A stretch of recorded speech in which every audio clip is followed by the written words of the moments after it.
મારું નામ કિશોરદાસ છે. આજે મારે ગર્વ કરવો જોઈએ કે મારા પુત્રો મોટા થઈ ગયા છે, કમાવા લાયક બની ગયા છે, મારો સહારો બની રહ્યા છે. પરંતુ કેટલાક બાળકો વખાણ કરવા યોગ્ય નથી. કેટલાક બાળકો માતા પિતાની પરવરિશ, તેમની મહેનત ભૂલી જાય છે. મારી આ વાર્તા પણ આ સમાન છે. હું અને મારી પત્ની અને અમારા 3 પુત્રો હતા.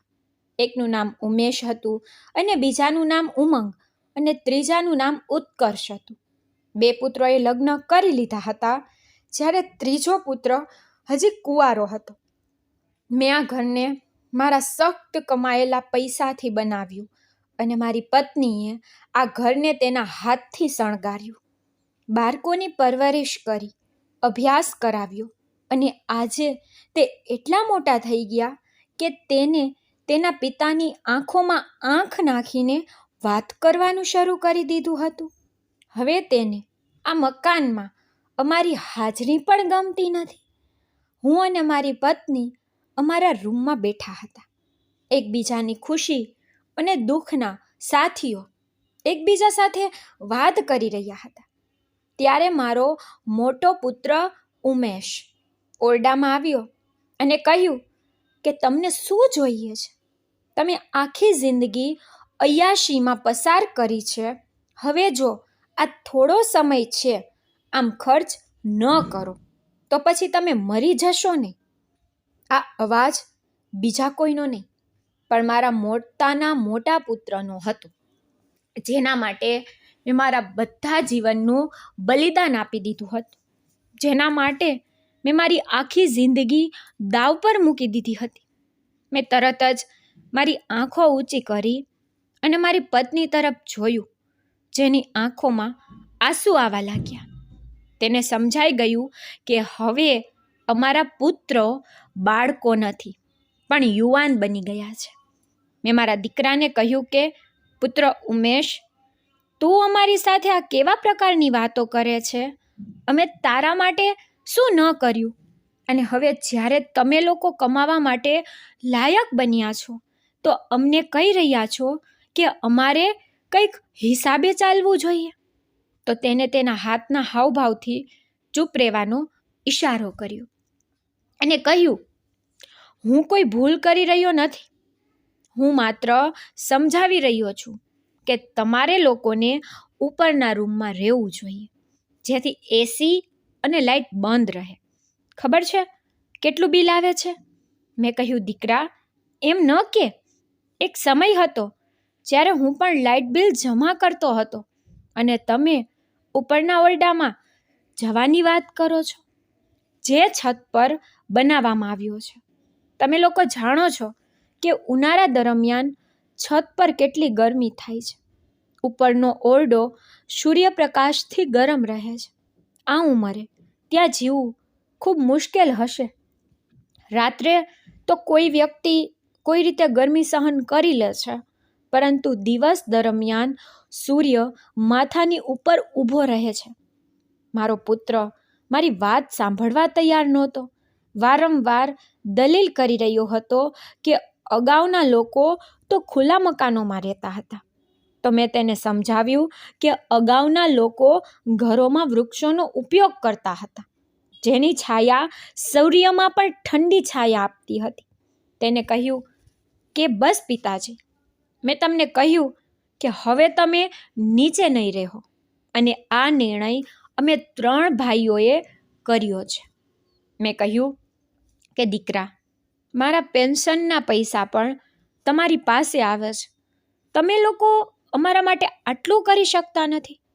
તો તેમણે કહ્યું કે સારું, તમને ખબર છે કે તમારું પેન્શન 70,000 રૂપિયા આવે છે, અને તમે ઘરના ખર્ચને જાણો છો કે તે 1 લાખ કરતાં પણ વધારે છે. દર મહિને ઘરમાં રાશન નખાવવું પડે છે, ગેસ બિલ, ઇલેક્ટ્રિસિટી બિલ, બાળકોના શિક્ષણની કિંમત, અને જો કોઈ વ્યવહાર વચમાં આવી જાય તો અમારે તેને જોવો પડશે. અને હજી સુધી કોઈ બીમાર થઈ જાય છે તો હોસ્પિટલનો ખર્ચ તમે તમારી પેન્શનથી શું સમજો છો? મેં કહ્યું કે દીકરા, આવી તો કોઈ વાત નથી. એક સમયે હું પણ ઘરના બધા ખર્ચ ઉપાડતો હતો. મેં તો ક્યારેય કોઈને ફરિયાદ કરી નથી. અને તમે પણ તમારા રૂમમાં એસી લગાવીને બેઠા છો. મેં તમને ક્યારેય કશું કહ્યું નથી ને? મારું આટલું કહેવું હતું કે મારો દીકરો તેનો આપો ખોઈ બેસ્યો અને મારા પર બૂમ પાડી કહ્યું, તમે કયા પ્રકારના મા પિતા છો? તમે તમારા બાળકોને ખુશ જોઈ શકતા નથી કે તમે ફક્ત અને ફક્ત તમારી જ કાળજી લો છો? મારી પત્નીએ તેના જોરથી અવાજમાં પર મારો હાથ નિશ્ચિંતપણે પકડ્યો. હું જાણતો હતો કે તેનો શબ્દ મારી પત્નીના હૃદયમાં ખૂંચી રહ્યો છે. તેને મને કહ્યું કે રહેવા દો, તેની સાથે દલીલ કરવી નકામી છે. તમે મૌન રહો. અમારા બાળકો ખૂબ મોટા થઈ ગયા છે, તેથી મૌન રહેવું વધુ સારું છે. મારું હૃદય પણ ખૂબ જ દુઃખી હતું અને હોય પણ કેમ નહીં. મારા બાળકો માટે મેં શું ન કર્યું અને આજે તે જ બાળકો મને શું જવાબ આપી રહ્યા છે? મારા પુત્ર માટે તે કોઈ મોટી વાત નહોતી.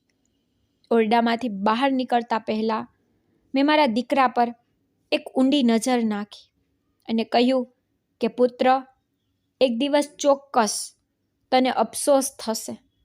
તને તારા વૃદ્ધ માતા પિતા સાથે શું કરો છો તે તમને ચોક્કસ ખ્યાલ આવશે અને તે દિવસે તમારી પાસે રડવાનો અને તમારા હાથને ઘસવા સિવાય બીજો કોઈ રસ્તો નહીં હોય. મને સાંભળીને તેને કોઈ ફરક નહોતો પડ્યો. જ્યારે હું ઓરડામાંથી બહાર આવ્યો ત્યારે ઉમેશની પત્ની એટલે કે ઘરની મોટી વહુ સામે ઊભી હતી, જે હોઠ પર હસી રહી હતી. ધીરે ધીરે ચાલતી વખતે તે મારી નજીક આવી અને બરાબર મારી સામે ઊભી રહી. ખૂબ જ પ્રેમ ભરેલા અને ધીમા શબ્દોમાં કહ્યું કે પિતાજી, જુઓ, તમને કેટલું સમજાવ્યું છે કે મારા મામલાથી દૂર રહો. તમારે મારા કિસ્સામાં દખલ કરવાની જરૂર નથી. મેં પણ તમને ચેતવણી આપી હતી, પરંતુ તમે તો મારું સાંભળ્યું નહીં. હવે જુઓ કે તમારી સાથે શું થઈ રહ્યું છે. તમે તમારા મોંને ક્યાંય બતાવવા માટે લાયક નથી રહ્યા. હું તેના શબ્દોને ખૂબ ધૈર્ય અને આરામથી સાંભળી રહ્યો હતો. હું જાણતો હતો કે આ સમયે તે પણ મારા લાચારી સાથે મજાક કરે છે. જ્યાં સુધી મારા દીકરાની વાત છે, ત્યાં સુધી તે મારા પોતાના હતા, મારું લોહી હતા. તેના માટે હું ક્યારેય ખરાબ કહી શક્યો નહીં. પરંતુ પહેલા જ દિવસથી હું આ છોકરી દ્વારા ખૂબ જ ચીડતો હતો. મને આ છોકરી બિલકુલ ગમતી નહીં. ખબર નહીં તેને મારા પુત્ર પર શું જાદુ કર્યું છે. તે ખબર નથી કે તે આ છોકરી વિશે એક શબ્દ પણ સાંભળી શકતો નથી. આ છોકરીને કારણે અમારો પુત્ર, જે ક્યારેય અમારી સામે જોરથી અવાજમાં વાત કરતો નહોતો, તે હવે ઝઘડો કરતો હતો કે જો તે લગ્ન કરશે તો તે આ જ છોકરી સાથે કરશે. પણ જો અમે થોડો પ્રયત્ન કર્યો હોત તો ઉમેશે આ છોકરી સાથે લગ્ન પણ ન કર્યા હોત. પણ અમે વિચાર્યું કે જો મારા પુત્રની ખુશી તેની સાથે છે અને તે કોઈ પણ રીતે તેને પસંદ કરે છે, તો પછી અમે ખોટી દખલગીરી નહીં કરીએ. તેથી અમે અમારા પુત્રની ખુશીને કારણે આ બંનેના લગ્ન કરી દીધા. સાંજે મારી પત્ની અને હું સામાન લઈને ઉપરના રૂમમાં આવી ગયા હતા, જ્યાં કોઈ પ્લાસ્ટર નહોતું. આ રૂમ અમે નકામી વસ્તુ રાખવા માટે બનાવ્યો હતો, પરંતુ અમને શું ખબર હતી કે એક દિવસ અમને અહીં રાખવામાં આવશે. અહીં ઘણી ગરમી હતી. દિવસનો સમય પસાર થઈ ગયો હતો, પરંતુ વાસ્તવિક સમસ્યા રાત્રે ત્યારે આવી જ્યારે લાઇટ ચાલી ગઈ. આ ઓરડો ખૂબ જ ગરમ હતો. હૃદય નર્વસ હતું. આખી રાત ઊંઘ નહોતી આવતી. અમે હમણાં જ અહીંથી બાજુઓ બદલવાનું શરૂ કરી દીધું હતું, પણ મચ્છરો ખૂબ પરેશાન કરતા હતા, જે છત પર આરામથી ઊભા થવા પણ દેતા નહોતા. હું આખી રાત જાગતો રહ્યો અને મારા જૂના દિવસો વિશે વિચારતો રહ્યો કે મેં મારા જૂના દિવસોમાં એવું શું કર્યું કે હવે મને આ સજા મળી રહી છે. મેં ક્યારેય મારા માતા પિતાનું હૃદય દુખાવ્યું નહોતું. મેં હંમેશા તેની સેવા કરી. તો પછી આ બધું શા માટે થઈ રહ્યું છે અને મારે શા માટે બધું સહન કરવું પડશે? જ્યારે રાત્રે 4 વાગ્યે મારી ધૈર્યએ જવાબ આપ્યો. મારા હૃદયનો ભાર સહન કરવાની વધુ હિંમત ન હતી. મારું હૃદય નાના બાળકોની જેમ રડતું હતું. જ્યારે મેં મારી પત્ની તરફ જોયું, તેની આંખોમાં પણ આંસુ હતા. તે એકદમ મૌન હતી. મચ્છર ક્યારેક અમારા ચહેરા પર અને ક્યારેક અમારા હાથ પર કાટતા હતા. હું વારંવાર પ્રાર્થના કરતો હતો કે મને ઘણી મદદની જરૂર છે. હું હજી પણ મારી જાતને પણ સંભાળી રહ્યો હતો, પરંતુ મારી પત્નીની સ્થિતિ ખૂબ ખરાબ હતી. તે ગરમી બિલકુલ સહન કરી શકતી નહોતી. તેથી થોડી ગરમીને કારણે તેનું સ્વાસ્થ્ય બગડતું અને તે બીમાર પડી જતી હતી. મારો પુત્ર તેની માની સ્થિતિ વિશે ખૂબ જ સારી રીતે જાણતો હતો. તેમ છતાં તેને આ ઈરાદાપૂર્વક કર્યું. મેં તેને દિલાસો આપતા કહ્યું કે ચિંતા ન કર સાક્ષી, બધું ઠીક થઈ જશે. ઉપરવાળા પર વિશ્વાસ કર, તે અમને ક્યારેય નિરાશ કરશે નહીં. તો તે કહેવા લાગી કે એક દિવસ ઉપરવાળો બધું સુધારશે. પરંતુ હું મારા બાળકોને બધું આપવા માંગતી નથી અથવા મારા હૃદયથી આહ પણ કાઢવા માંગતી નથી. નહીં તો તેમના જીવનનો નાશ થઈ જશે. પરંતુ મને ડર છે કે જો તે બધાને બદદુઆ લાગી તો તેઓ સફળ થઈ શકશે નહીં. આ ઉંમરે આવ્યા પછી તે આપણને પરેશાન કરી રહ્યા છે. ભલે બાળકો માટે મોંમાંથી બદદુઆ બહાર ન આવે, પરંતુ હૃદયમાંથી આહ તો નીકળી જ જાય છે. આ કહીને તે રડવા લાગી. મેં તેને ગળે લગાડી તેને કહ્યું, તને યાદ છે જ્યારે આ દુનિયામાં ઉમેશ આવ્યો ત્યારે અમે ખૂબ ખુશ હતા કે અમારો પહેલો પુત્ર અમારા જીવનમાં જોડાવા જઈ રહ્યો હતો. અમે કેટલી ઉજવણી કરી હતી. ત્યારે અમને લાગ્યું કે આપણી વૃદ્ધાવસ્થાનો સહારો મળ્યો છે. પણ અમને ક્યાં ખબર હતી કે આ સહારો એક દિવસ અમને બેસહારા કરી દેશે. મેં તેને કહ્યું કે મને બધું યાદ છે. હું કંઈ પણ ભૂલી શક્યો નથી અને મને પણ વિશ્વાસ છે કે તે એક દિવસ સુધરશે. પણ મને કેમ ખબર નથી કે મને કેમ લાગે છે કે બધામાં તેની પત્નીનો સૌથી મોટો હાથ છે. તો મારી પત્નીએ કહેવાનું શરૂ કર્યું કે ના, તેમાં કોઈનો હાથ નથી. અમારો પોતાનો હાથ છે. આપણે તેને પ્રેમમાં ખૂબ બગાડ્યો છે. મારી માં મને સમજાવતી હતી કે એક હદ સુધી બાળકોને પ્રેમ કરવો જોઈએ અને જો તે હદ સમાપ્ત થઈ ગઈ તો બાળકો બગડે છે. પરંતુ મેં મારી માની વાત સાંભળી નહીં. મેં કહ્યું કે હા, અમે અમારા પુત્રની દરેક ઈચ્છા પૂરી કરી. રોજિંદા તેની ઈચ્છા પૂરી કરવાનો પ્રયાસ કર્યો. તે અમારી સાથે ગેરવર્તન કરતો હતો અને અમે હાસ્યમાં તેના શબ્દો ટાળ્યા હતા અને કહેતા કે કેટલું સુંદર બોલી રહ્યો છે. જો આપણે તે સમયે તે સમજાવ્યું હોત તો આપણે આજે આ દિવસ જોવાની જરૂર ન પડત. મારા પુત્રને તો એ પણ ખબર નહોતી કે વડીલો સાથે કેવી રીતે વાત કરવામાં આવે છે. તેના હૃદયમાં જે આવે છે તે કહી દે છે. બીજાના હૃદય પર તેના શબ્દોની અસર શું છે તે વિચાર્યા વિના જ્યારે હું સવારે જાગ્યો ત્યારે મારી પત્નીનું આખું શરીર તાવમાં તપી રહ્યું હતું. વધુ પડતી ગરમીને કારણે તે બીમાર થઈ ગઈ હતી. તેને શ્વાસ લેવામાં મુશ્કેલી આવી રહી હતી. હું ઝડપથી નીચે ગયો, જેથી હું મારા પુત્રને હોસ્પિટલમાં લઈ જવાનું કહી શકું. ત્યારે મારો સૌથી નાનો પુત્ર ઉત્કર્ષ જાગતો હતો. તે ઘરના પલંગ પર બેઠો મોબાઈલ ચલાવી રહ્યો હતો. મારો આ પુત્ર મારા 2 મોટા પુત્ર કરતાં સૌથી વધુ ભણેલો હતો. ખરેખર તે છેલ્લા ઘણા મહિનાઓથી છાત્રાલયમાં ચાલ્યો ગયો હતો. ઘરે ફક્ત ગયા અઠવાડિયે જ આવ્યો હતો.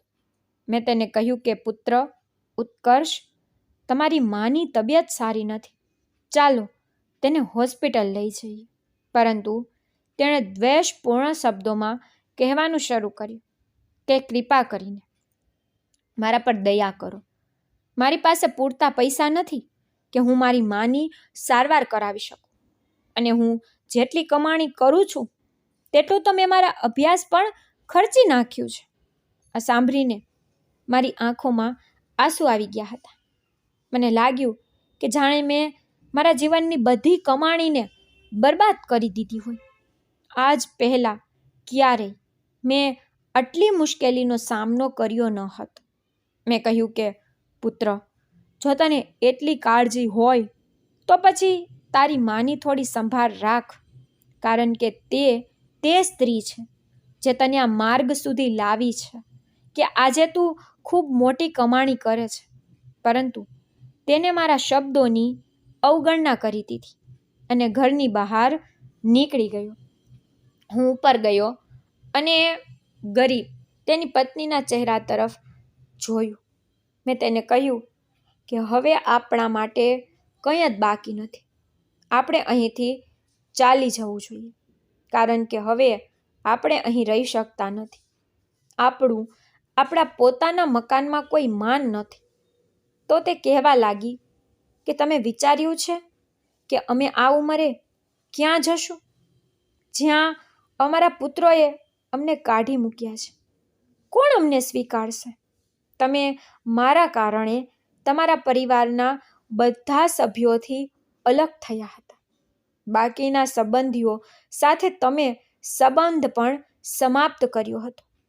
ખરેખર આજથી થોડા વર્ષો પહેલાં મારા બીજા પુત્રનો મારા ભાઈના પુત્ર સાથે ઝઘડો થયો હતો, જેના કારણે મેં મારા પોતાના ભાઈ સાથે સંબંધ સમાપ્ત કરી દીધો હતો. જો કે મારો ભાઈ ખૂબ સારો હતો.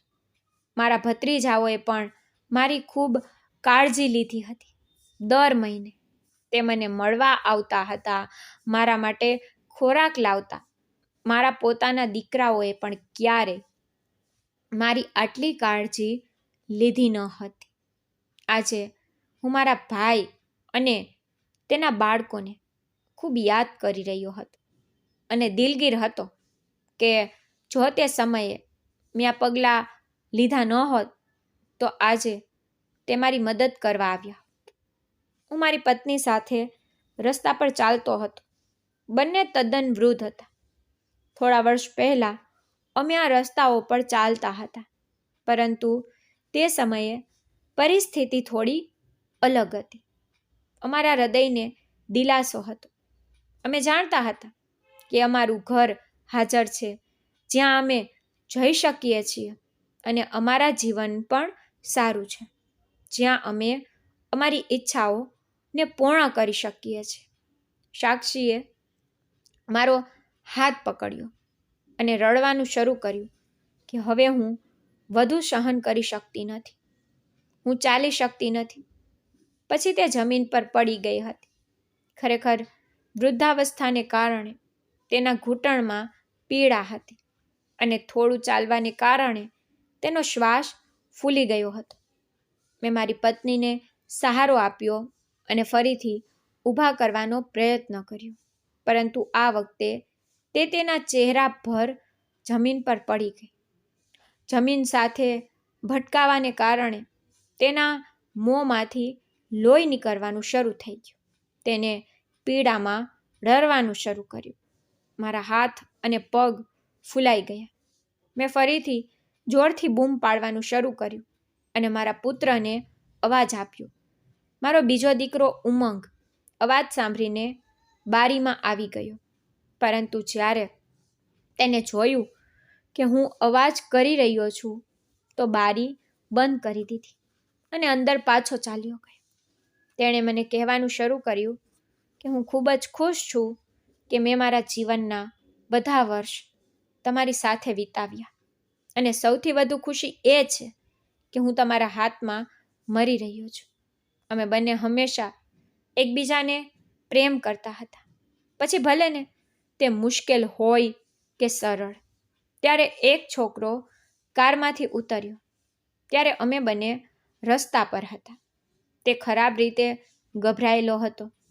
તે અમારી પાસે આવ્યો અને કહ્યું કે કાકા, કાકીને શું થયું?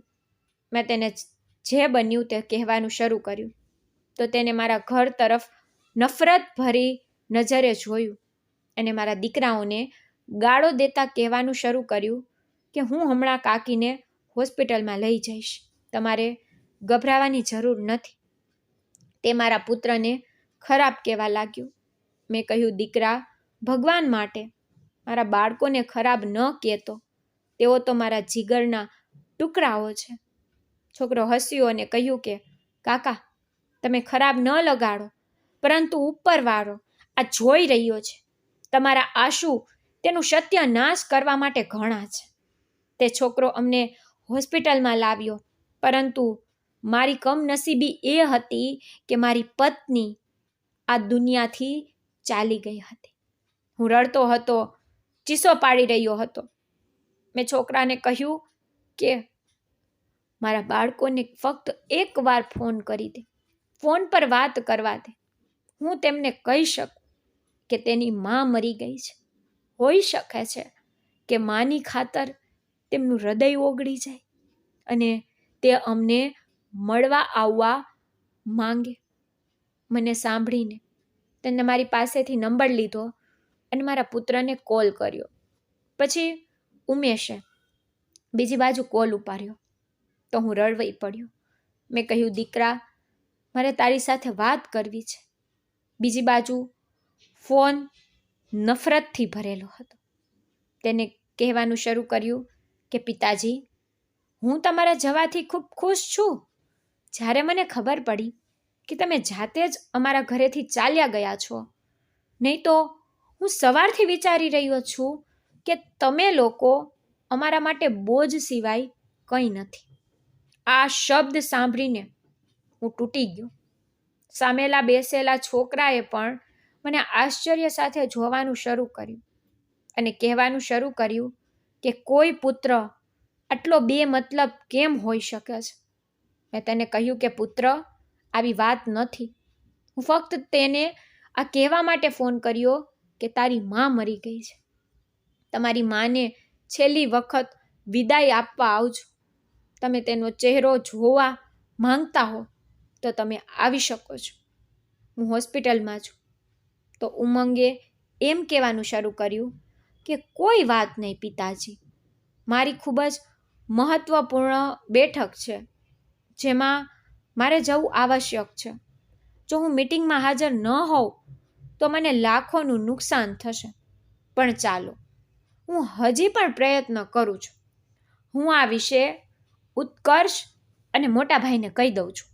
જો તે આવવા માંગતા હો તો તે આવશે, અને જો હું મારા માટે શક્ય બની શકે તો હું પણ ચોક્કસ આવીશ. આ કહીને તેને ફોન બંધ કરી દીધો હતો. મેં મારી જાતને નિયંત્રિત કરી હતી, પરંતુ આજે મારી ધૈર્યની મર્યાદા સમાપ્ત થઈ ગઈ હતી. તે છોકરો, જેને પોતાનું નામ કાર્તિક કહ્યું, તે મારી પાસે આવ્યો અને બેઠો અને મારા ખંભા પર હાથ મૂકી અને કહ્યું કે કાકા, તમારે રડવાની જરૂર નથી. મેં તેને કહ્યું કે હવે હું રડી પણ શકતો નથી. મેં મારા બાળકો માટે મારા જીવનની કુરબાની આપી દીધી. તેઓએ મારી સાથે આ કર્યું. કાર્તિકે મને દિલાસો આપવાનું શરૂ કર્યું કે કાકા, તમે ખૂબ સારા વ્યક્તિ છો. કાકી વિશે ચિંતા ન કરો, હું તેમની ચિતાને અગ્નિ આપીશ. તે સાક્ષીના અંતિમ સંસ્કાર કરવાની તૈયારી કરી રહ્યો હતો અને મેં મારી પત્ની તરફ જોવાનું શરૂ કર્યું. તેની સાથે જૂના સમયને યાદ કર્યા. પછી મેં તેની પાસે માફી માંગી હતી. હું હોસ્પિટલની ખુરશી પર ચૂપચાપ બેઠો હતો અને કડકાઈથી રડતો હતો. જ્યારે કાર્તિકે ફરીથી મારા ખંભા પર હાથ મૂક્યો અને મને કહેવાનું શરૂ કર્યું કે કાકા, જૂની યાદોમાં ખોવાઈ ગયા હોય તેવું લાગે છે. જૂના સમયમાં જે બન્યું તે ભૂલી જાઓ અને તમે આજે તમારા પર ધ્યાન આપો. મેં તેને કહ્યું કે દીકરા, તું કેટલો શિક્ષિત છો? તો તેને હસતા હસતા કહ્યું કે કાકા, હું વધારે ભણેલો તો નથી, પરંતુ હા, મને અનુભવ ઘણો છે. કારણ કે નાની ઉંમરે પરિસ્થિતિ બદલાતી જ હોય છે. મારા માતા પિતા મને છોડીને ચાલ્યા ગયા. મેં એકલા સખ્ત મહેનત કરી અને બધું સખ્ત મહેનતની શક્તિ પર બનાવ્યું. મેં કહ્યું કે જો આપણે માતા પિતા સિવાય જો આપણે બીજા કોઈનું હૃદય દુખાવીએ તો આપણે તેની સજા મળે.